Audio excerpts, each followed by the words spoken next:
Welcome back to the show, everybody. This is the Shankly Sessions, the Liverpool podcast we bring you each and every day over there as part of the upper tier. If you can head out to YouTube, smash that subscribe button.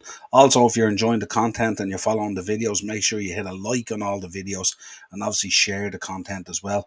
Also, the bell notification button, really important, so you're notified when we go live of any new content that goes up. We're nearly producing content on a daily basis at this stage.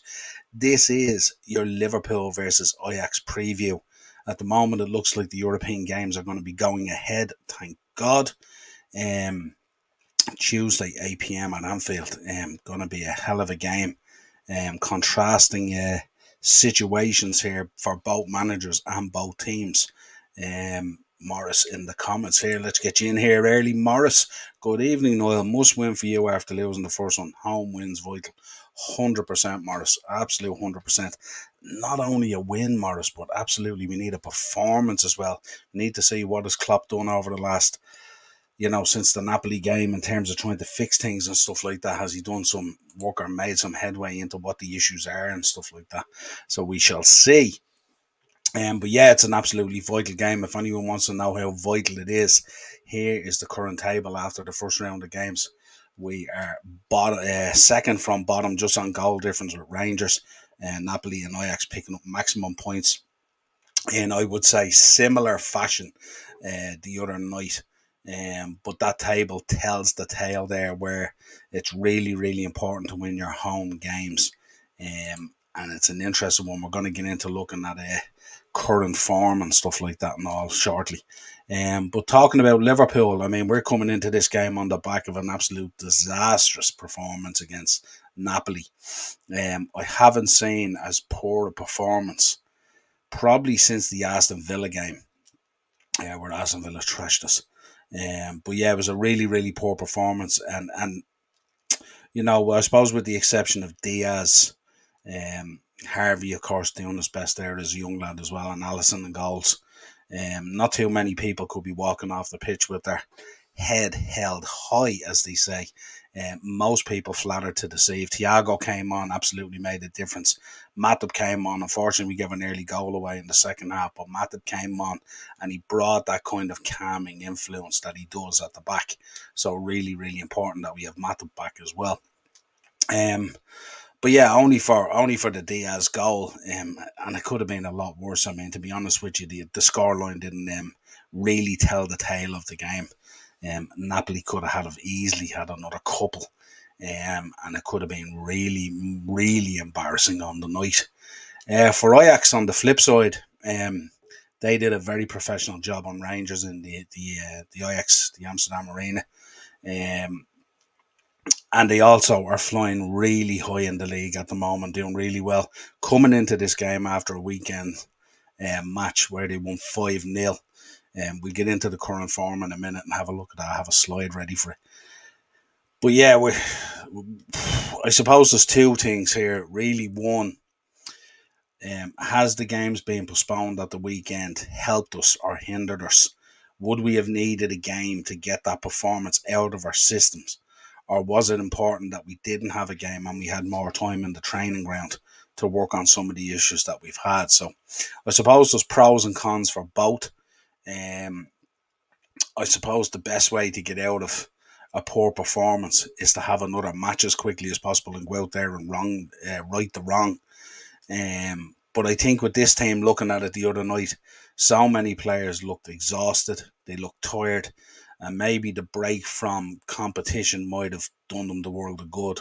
And maybe they could have had a kind of a heart-to-heart maybe with the gaffer and figure out what's going on and what needs to be done and maybe put a plan in place to beat Ajax, because it's absolutely vital that we get the result at home against Ajax. But Ajax, as I said, at the moment, not showing any signs of missing Erik ten Hag or the players that have been sold. They are absolutely flying high. So let's have a look at the current form at the moment. And that's your current form there at the moment. If you look at Liverpool on the left, their last 6 games, 3 draws, a loss, and 2 wins. Not in that order. I mean, obviously we lost to Napoli as well. If you look at Ajax is all the W's. doing really, really well at the moment. There's their last game where they won 5-0 against Herenveen or something like that. I think that's what they're called. Of course, our last game would have been the Champions League game against Napoli where we lost 4-1. But if you look at our current league position as well, our current league position where we're 7th with 9 points from 6 games. Shocking return, really, in terms of points. So far, 15 goals, 6 against, and only 2 clean sheets. Luis Diaz at the moment, I think, our top goal scorer. If you look at Ajax at the moment, they're absolutely flying high in the Dutch league. They've got opened up a 5-point gap, I think it is, or a 6-point gap.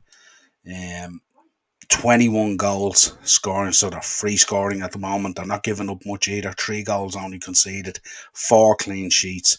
And of course, that man Bergwijn, who we know about from the Premier League, is absolutely flying there at the moment. I dug a little bit deeper into Ajax as well when I was looking at this today. And as far as I know, in 6 games so far, they have 4 players who have 4 goals or more. 4 different players. So it's safe to say that the danger can come from a lot of different areas, that they're free scoring at the moment and scoring goals not a problem, and they're not giving up too many goals either, so they're solid at the back. So that would be a real concern from us going into Tuesday's game, where we're not free scoring, bar the Bournemouth game, and we are giving up goals, and are certainly giving up goals early. So again, what I would say going into this game, of course, we want the Anfield crowd as strong as possible. We mentioned it in the Wolves preview, but the game didn't happen. We need the whole crowd behind the team to lift the team. But we also need the team to come out of the blocks ready to go from minute 1. Too many times this season we come out kind of asleep, and we ship a goal early. And that causes us to have this uphill battle that we have. But certainly there was a huge difference in the team for the second half against Napoli when Thiago came on and Arthur came on as well and got some minutes under his belt as well.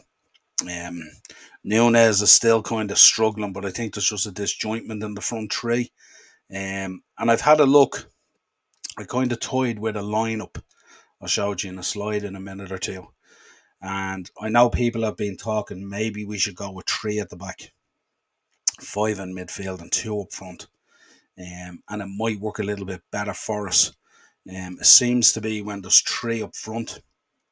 You seen it the other night when Bobby had to drop off really, really deep in the Napoli game.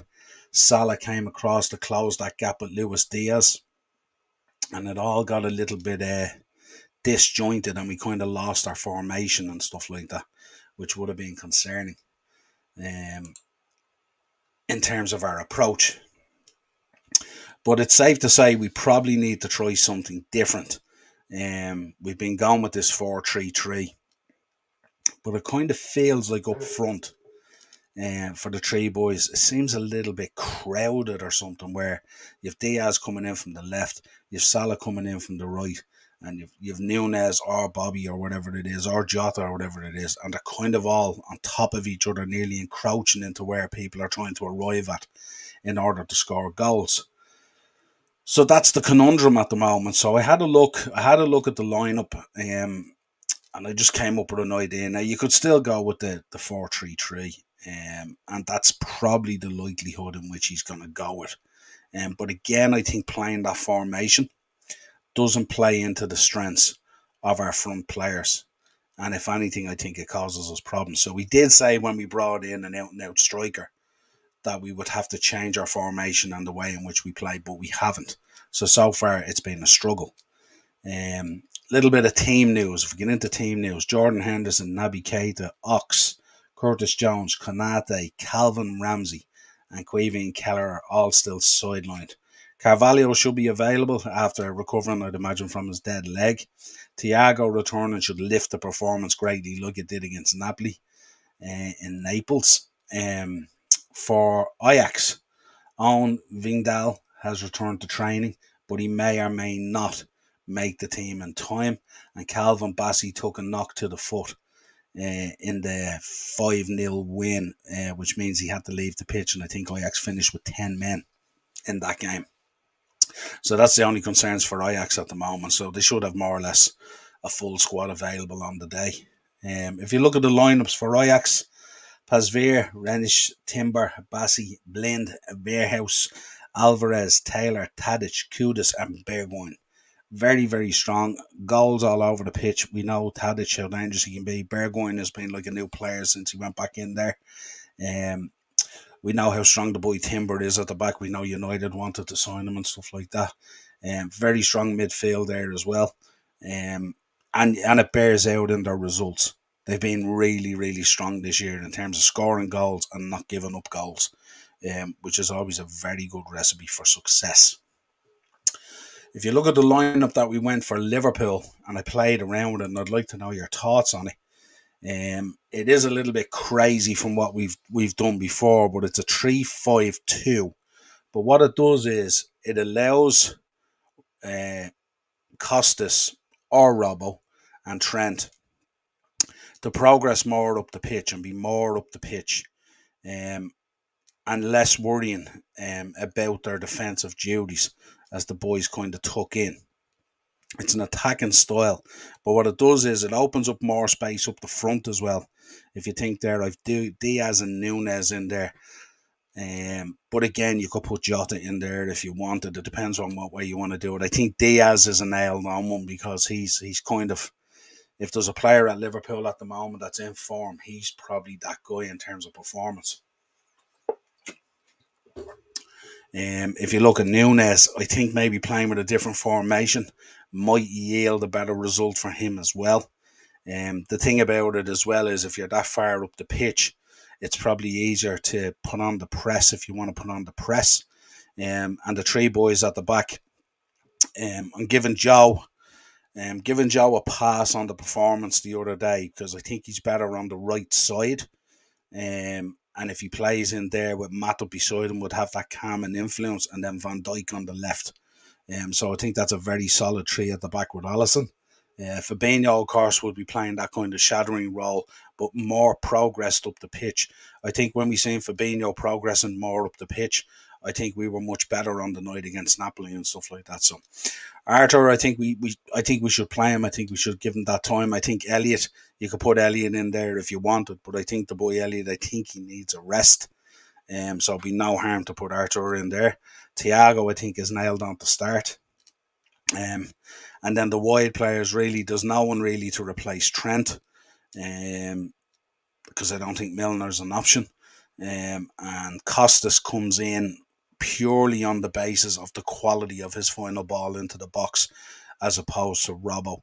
And Robbo, another guy who ran his socks off in Naples the other night, but again, there was very little end product, if you like. So that's it's just an idea there of a 3-5-2, a different formation, something a little bit different, opens up a bit at the front, covers us a little bit better at the back, but certainly floods the midfield. It's the midfield that has been our problem. The midfield is where we've lost control of games, ultimately ending up in us shipping goals. And I think if we can pack that midfield the way we've done it, with Thiago obviously bringing the creativity, Fabinho obviously bringing that defensive mindness to it, but also progressing forward, and Arthur on that side obviously giving Elliot a rest. And then we have the option then at some stage, if we want to bring Carvalho on from the bench, if we want to change things up front, if we want to introduce Jota, or we want to introduce Bobby or stuff like that. I think going with a formation like this as well, it gives us a bit more strength and a bit more options off the bench as well, with Salah there and stuff like that. Not too sure how Salah would react to being dropped, but it's basically based on form. I mean, he's so out of form at the moment. We have to change something, and that's not to say that we're pinning the Napoli result on him, because we've taken the Napoli result and all the results this season basically as a team, because as a team we've played so poor. So it's not any given player, but we have to change things up, and we have to do things a little bit different. So let me know your thoughts. Let me know your thoughts on this formation. Does it deliver some of the things that we're looking for? Or does it expose us too much in terms of playing against Ajax? Would we be better going with the 4-3-3? I just think with the 4-3-3, I think what I've seen so far is up front, it just gets a little bit chaotic at times in trying to develop in those spaces. So I thought this might open it up a little bit. Obviously, you can have Artur making those runs into the box as well, and Thiago as well, picking up everything on the 18-yard line. So it's quite an aggressive formation. But I mean, we gotta try something, don't we? I mean, we gotta try something different, because what we're doing at the moment simply isn't working, and it's been really easy to figure us out. High line, a lack of press, and we're getting caught with balls in behind us all the time and players running onto them. We've seen it in the United game, we've seen it in the Napoli game. Simple give and goes on the box and stuff like that we're not alert to, and we get caught out and stuff like that. So really, really important that we're alert to this kind of stuff. So that's kind of the formation that I'm thinking at the moment.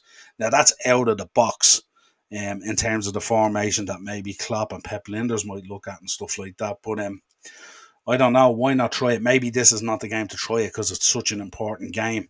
And we have to get the win. We have to find a way on Tuesday to get the win, to get back into this table.